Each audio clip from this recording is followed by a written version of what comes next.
भले पूरी दुनिया तुम्हारे खिलाफ हो जाए, हालात मुश्किल हो जाए और चीख चीख कर तुमसे कहे कि तुम बुरी तरह हार चुके हो, मगर जब तक तुम्हें अपने आप पर भरोसा है तब तक कोई भी कहीं भी और कभी भी तुम्हें हरा नहीं सकता। Never ever give up. नमस्कार, मैं प्रशांत चौहान आपका स्वागत करता हूं ड्रीम एजुकेशन में। दोस्तों, मैं आज आप लोगों के लिए एक नई सीरीज लेके आया हूं जो कि करंट अफेयर से है। आज से मैं आपको डेली के डेली करंट अफेयर दूंगा, वो भी निमोनिक विधि से। सबसे पहले हम लोग ये जानेंगे कि निमोनिक विधि होती क्या है। दोस्तों, निमोनिक विधि एक ऐसी विधि है जिसमें हम लोग चीज़ों को एक कड़ी से दूसरी कड़ी से जोड़कर याद रख सकते हैं। ये विधि बहुत ही अच्छी है और आपको मज़ा आएगा मेरे साथ पढ़ने में। आइए हम लोग स्टार्ट करते हैं आज का करंट अफेयर। आज है 13 दिसंबर 2020 और 13 दिसंबर 2020 से जितने भी इंपॉर्टेंट क्वेश्चन हैं हम लोग उसके बारे में डिस्कस करेंगे। आइए आगे बढ़ते हैं। तो आज का सबसे पहला क्वेश्चन ये है कि BSNL ने लॉन्च किया NB-IoT नाम से दुनिया का पहला सैटेलाइट आधारित narrow band network. Question exam में ऐसे भी आ सकता है कि दुनिया का पहला सैटेलाइट आधारित नैरो बैंड नेटवर्क किसने बनाया है। तो दुनिया का पहला सैटेलाइट आधारित नैरो बैंड नेटवर्क BSNL ने बनाया है। तो हम लोग याद कैसे करेंगे कि BSNL में क्या आ रहा है, N आ रहा है, और N को देखकर हमें याद आनी चाहिए किसकी, नैरो बैंड नेटवर्क की, यानी NB की। किसकी याद आनी चाहिए, NB की, नैरो बैंड नेटवर्क NB की याद आनी चाहिए। अच्छा, ये लिखा है ऊपर NB-IoT, इसकी फुल फॉर्म है narrow band internet of things. Narrow band internet of thing, यानी BSNL में क्या आ रहा है, N आ रहा है, और N को देखते ही हमें किसकी याद आनी चाहिए, नैरो बैंड की, यानी narrow band internet of thing. किस पर आधारित है, वो सैटेलाइट पर आधारित है। ध्यान रखना कि दुनिया का पहला सैटेलाइट पर आधारित नेटवर्क किसका है, तो BSNL का है। चलिए आगे बढ़ते हैं। तो कैसे याद करेंगे, N को देख के याद करेंगे कि N नैरो बैंड, ठीक है, ऐसे करके याद कर सकते हैं। आगे बढ़ते हैं, आगे इसके बारे में थोड़ा और पढ़ते हैं। अगला क्वेश्चन हमारा है कि भारत संचार निगम लिमिटेड के अध्यक्ष कौन है, यानी BSNL के अध्यक्ष कौन है। तो BSNL के अध्यक्ष कौन है, तो प्रवीण कुमार पुखार। BSNL के अध्यक्ष कौन है, तो प्रवीण कुमार पुखार। अब इसे याद कैसे करें, आपको मालूम है कि BSNL में क्या आता है, संचार आता है। क्या आता है, संचार। और संचार क्या होता है, संचार का होता है विचारों का आदान प्रदान करना। संचार का मतलब क्या होता है, विचारों का आदान प्रदान करना, या आप संचार में नहीं कह सकते प्रसार करना। तो संचार में क्या होता है, प्रदान होता है या प्रसार होता है। तो संचार का प्रसार कौन कर रहे हैं, तो पुखार कर रहे हैं। संचार का प्रसार कौन कर रहे हैं, तो पुखार कर रहे हैं। कौन पुखार है, प्रवीण कुमार पुखार। प्रवीण कुमार पुखार क्या कर रहे हैं, संचार का प्रचार प्रसार करें। कौन से संचार का, तो भारत संचार निगम लिमिटेड का, ऐसे करके याद कर सकते हैं। बात करें इसका हेडक्वार्टर कहाँ पर है, तो इसका हेडक्वार्टर नई दिल्ली में है। आगे बढ़ते हैं अगले क्वेश्चन की ओर। अगला क्वेश्चन ये है कि भारत संचार निगम लिमिटेड ने इसके लिए global mission connectivity solution company Skylantic India के साथ समझौता किया। क्वेश्चन ऐसे आ सकता है कि जो सैटेलाइट आधारित दुनिया का पहला नैरो बैंड नेटवर्क था वो किसका था, BSNL का था। तो BSNL ने किस कंपनी के साथ समझौता किया, तो ये किस पे आधारित था, सैटेलाइट पर आधारित था ना। तो सैटेलाइट पे आधारित था, किसका था, BSNL का था। तो सैटेलाइट को पकड़ेंगे इसमें। सैटेलाइट से क्या हो गया, स्काईलैंटिक इंडिया कंपनी से इन्होंने समझौता किया। स्काईलैंटिक इंडिया कंपनी से समझौता किया, क्यों किया, क्योंकि इन्हें सैटेलाइट आधारित दुनिया का पहला नेटवर्क बना रहा था। कौन सा नेटवर्क बना था, तो narrow band internet of thing, ऐसे करके याद कर सकते हैं। किससे, BSNL का N पकड़कर। ठीक है, अब आगे बढ़ते हैं अगले क्वेश्चन की ओर। अगला क्वेश्चन हमारा है, भारत ने UNRWA UNRWA में दिया $2 मिलियन का योगदान। अच्छा ठीक है, एक बार फिर से पढ़ रहे हैं कि भारत ने क्या किया, $2 मिलियन का योगदान दिया। किसके लिए दिया, तो UNRWA के लिए। जानते हैं ये UNRWA है क्या, तो आइए इसके बारे में पढ़ते हैं। United Nation Relief and Work Agency. UNRWA क्या है, United Nation Relief and Work Agency for Palestine refugee in the Near East. UNRWA में $2 मिलियन का योगदान दिया। चलो ठीक है, वही बात है कि UNRWA में $2 मिलियन का योगदान दिया। काय के लिए दिया, आगे बढ़ते हैं। तो फिलिस्तीन शरणार्थियों के लिए, कहाँ के शरणार्थी हैं? फिलिस्तीन के। तो फिलिस्तीन शरणार्थियों के लिए एजुकेशन, हेल्थ केयर, रिलीफ और सोशल सर्विसेज सहित एजेंसी के कार्यक्रम और सेवाओं के समर्थन में योगदान दिया। कितना दिया? $2 मिलियन का, $2 मिलियन अमेरिकी डॉलर का योगदान दिया। किसने दिया? भारत ने। किसके लिए दिया? शरणार्थियों के लिए। अब अच्छा इसे याद कैसे करें? अच्छा, शरणार्थी मतलब क्या होता है कि जब कोई व्यक्ति किसी के शरण में जाता है तो उसे हम शरणार्थी कहते हैं। अच्छा, मान लो हम किसी के शरण में जाएंगे तो हम क्यों जाएंगे? क्योंकि हम बहुत दुखी होंगे। अच्छा, तो लोगों का दुख दूर करने के लिए, शरणार्थियों का दुख दूर करने के लिए भारत ने $2 मिलियन का योगदान दिया। शरणार्थी का दुख दूर करने के लिए भारत ने $2 मिलियन डॉलर का योगदान दिया। ऐसे करके हम लोग याद कर सकते हैं। कितने रुपए का योगदान दिया? तो $2 मिलियन का। किसके लिए दिया? तो शरणार्थियों के लिए। ऐसे याद कर सकते हैं। अब आगे बढ़ते हैं अगले क्वेश्चन की ओर। अगला क्वेश्चन है, आंध्र प्रदेश के मुख्यमंत्री ने शुरू की जगन्नाथ जीव क्रांति योजना। कौन सी क्रांति शुरू की है आंध्र प्रदेश के मुख्यमंत्री ने? तो जगन्नाथ जीव क्रांति योजना। अच्छा, मान लो क्वेश्चन घुमा के आ जाए कि जो जगन्नाथ जीव क्रांति योजना है वो किस सरकार की है, तो कैसे याद करेंगे?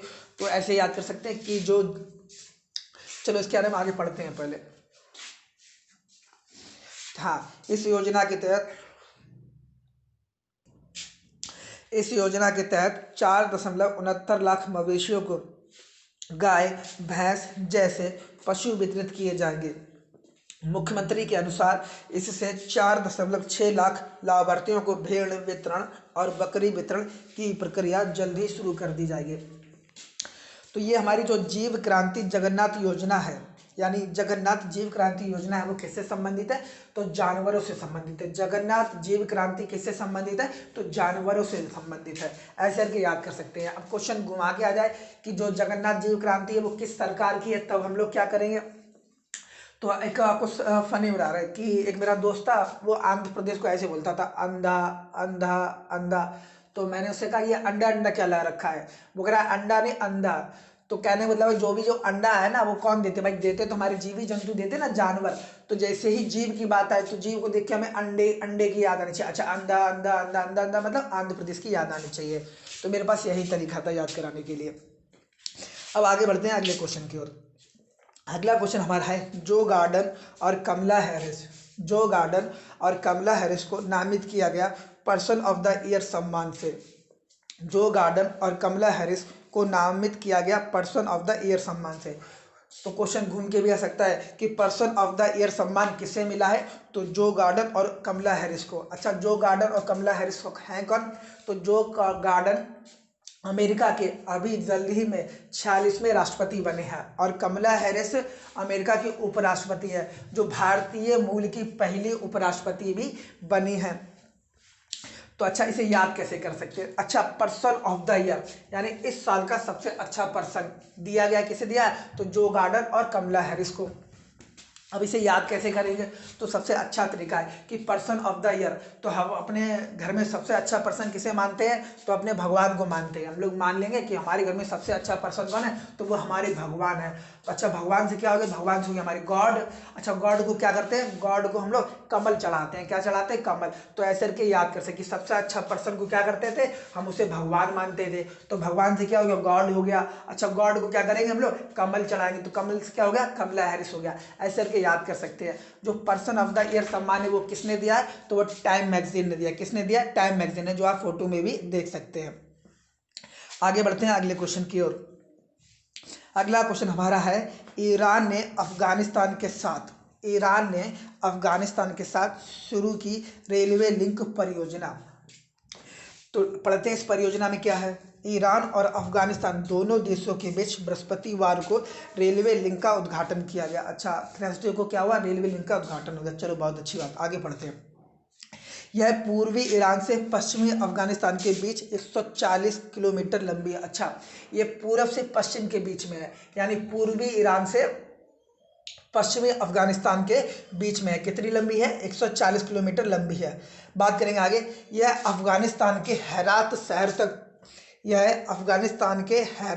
तक पहुंचने के लिए 85 किलोमीटर का रास्ता तय करेगी। यह अफगानिस्तान के हेरात शहर तक पहुंचने के लिए कितने मीटर का रास्ता तय करेगी? किलोमीटर का 85। आगे बढ़ते हैं। आगे क्वेश्चन हमारा ये है कि ईरान की राजधानी क्या है। तो ईरान की राजधानी है तेहरान। तेहरान। ईरान की राजधानी क्या है? तो तेहरान है। बात करेंगे ईरान की मुद्रा का क्या नाम है? तो रियाल। ईरान की मुद्रा क्या नाम है? रियाल है।